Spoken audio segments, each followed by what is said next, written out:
перша австралійська ракета, яка була запущена з території Австралії за останні 50 років і власного виробництва, протрималась в повітрі лише 14 секунд. Дивимось.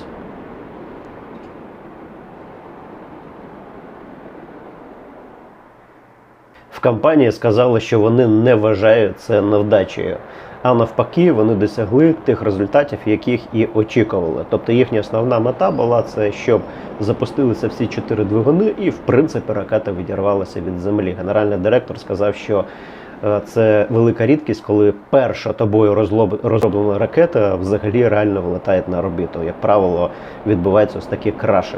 Тому те, що ракета відірвалася від землі, якщо ви розробляєте свій власний продукт і вклали в нього дуже багато ресурсів, енергії, часу, грошей тощо, і цей продукт злетів лише на 14 секунд, то згадайте слова генерального директора стосовно свого продукту.